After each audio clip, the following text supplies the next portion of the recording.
وما منع الناس أن يؤمنوا إذ جاءهم الهدى إلا أن قالوا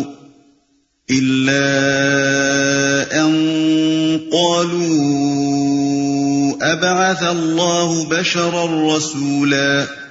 لوگوں کے سامنے جب کبھی ہدایت آئی تو اس پر ایمان لانے سے ان کو کسی چیز نے نہیں روکا مگر ان کے اسی قول نے کہ کیا اللہ نے بشر کو پیغمبر بنا کر بھیج دیا۔ یعنی ہر زمانے کے جاہل لوگ اسی غلط فہمی میں مبتلا رہے ہیں کہ بشر کبھی پیغمبر نہیں ہو سکتا،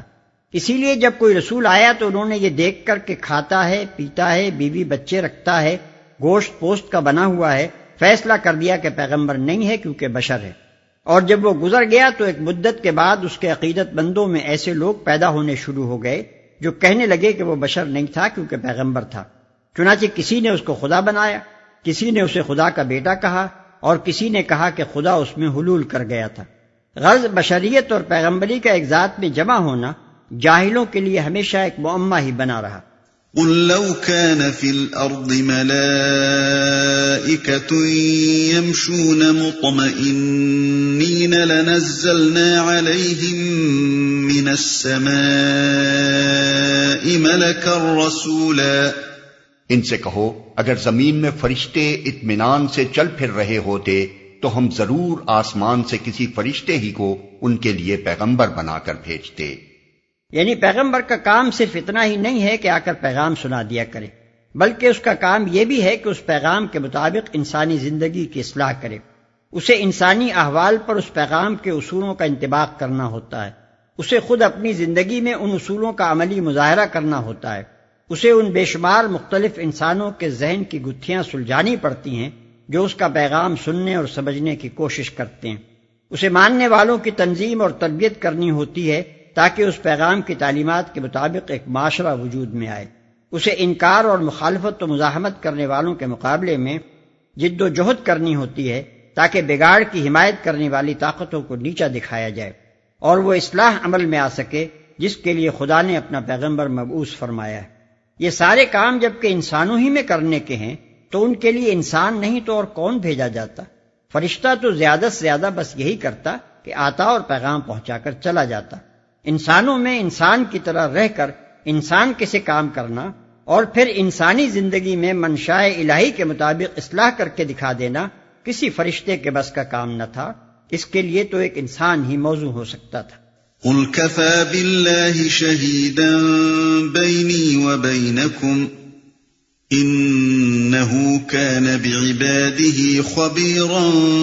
بصيرا۔ اے محمد ان سے کہہ دو کہ میرے اور تمہارے درمیان بس ایک اللہ کی گواہی کافی ہے، وہ اپنے بندوں کے حال سے باخبر ہے اور سب کچھ دیکھ رہا ہے۔ یعنی جس طرح سے میں تمہیں سمجھا رہا ہوں اور تمہاری اصلاح حال کے لیے کوشش کر رہا ہوں اسے بھی اللہ جانتا ہے، اور جو کچھ تم میری مخالفت میں کر رہے ہو اس کو بھی اللہ دیکھ رہا ہے۔ فیصلہ آخر کار اسی کو کرنا ہے، اس لیے بس اسی کا جاننا اور دیکھنا کافی ہے۔ وَمَن يَهْدِ اللَّهُ فَهُوَ الْمُهْتَدِ وَمَن يُضْلِلْ فَلَن تَجِدَ لَهُمْ أَوْلِيَاءَ مِن دُونِهِ وَنَحْشُرُهُمْ يَوْمَ الْقِيَامَةِ عَلَى وُجُوهِهِمْ عُمْيًا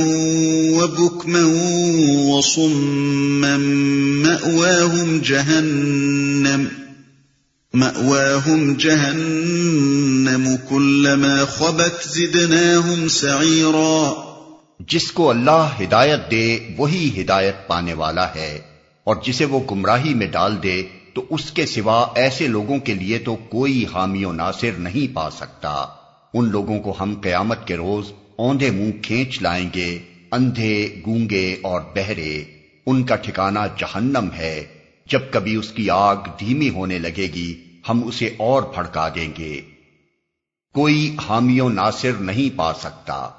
یعنی جس کی ضلالت پسندی اور ہٹ دھرمی کے سبب سے اللہ نے اس پر ہدایت کے دروازے بند کر دیے ہوں، اور جسے اللہ ہی نے ان گمراہیوں کی طرف دھکیل دیا ہو جن کی طرف وہ جانا چاہتا تھا، تو اب اور کون ہے جو اس کو راہ راست پر لا سکے؟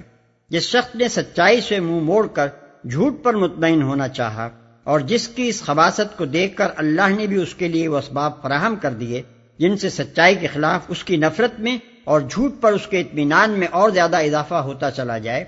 اسے آخر دنیا کی کون سی طاقت جھوٹ سے منحرف اور سچائی پر مطمئن کر سکتی ہے؟ اللہ کا یہ قاعدہ نہیں کہ جو خود بھٹکنا چاہے اسے زبردستی ہدایت دے، اور کسی دوسری ہستی میں یہ طاقت نہیں کہ لوگوں کے دل بدل دے۔ اندھے، گونگے اور بہرے، یعنی جیسے وہ دنیا میں بن کر رہے، نہ حق دیکھتے تھے، نہ حق سنتے تھے اور نہ حق بولتے تھے، ویسے ہی وہ قیامت میں اٹھائے جائیں گے۔ ذلك جزاؤهم بأنهم كفروا بآياتنا وقالوا أإذا كنا عظاما ورفاتا أإنا لمبعوثون خلقا جديدا۔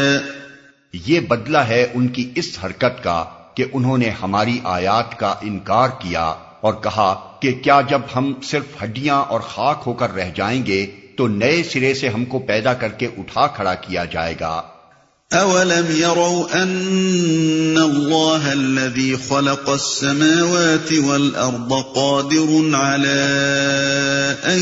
يَخْلُقَ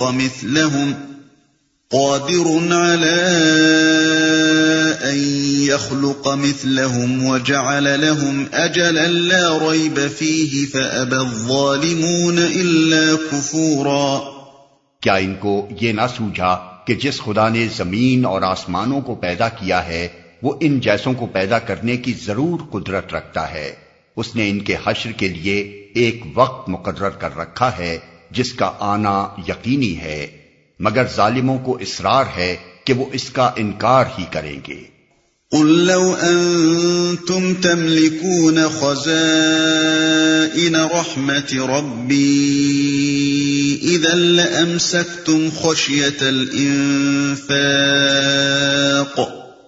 وَكَانَ الْإِنسَانُ قَتُورًا۔ اے محمد، ان سے کہو اگر کہیں میرے رب کی رحمت کے خزانے تمہارے قبضے میں ہوتے تو تم خرچ ہو جانے کے اندیشے سے ضرور ان کو روک رکھتے، واقعی انسان بڑا تنگ دل واقع ہوا ہے۔ یہ اشارہ اسی مضمون کی طرف ہے جو اس سے پہلے آیت 55 وَرَبُّكَ أَعْلَمُ بِمَنْ فِي السَّمَاوَاتِ وَالْأَرْضِ میں گزر چکا ہے۔ مشرکین مکہ جن نفسیاتی وجوہ سے نبی صلی اللہ علیہ وسلم کی نبوت کا انکار کرتے تھے، ان میں سے ایک اہم وجہ یہ تھی کہ اس طرح انہیں آپ کا فضل و شرف ماننا پڑتا تھا، اور اپنے کسی معاصر اور ہم چشم کا فضل ماننے کے لیے انسان مشکل ہی سے آمادہ ہوا کرتا ہے۔ اسی پر فرمایا جا رہا ہے کہ جن لوگوں کی بخیلی کا حال یہ ہے کہ کسی کے واقعی مرتبے کا اقرار و اعتراف کرتے ہوئے بھی ان کا دل دکھتا ہے،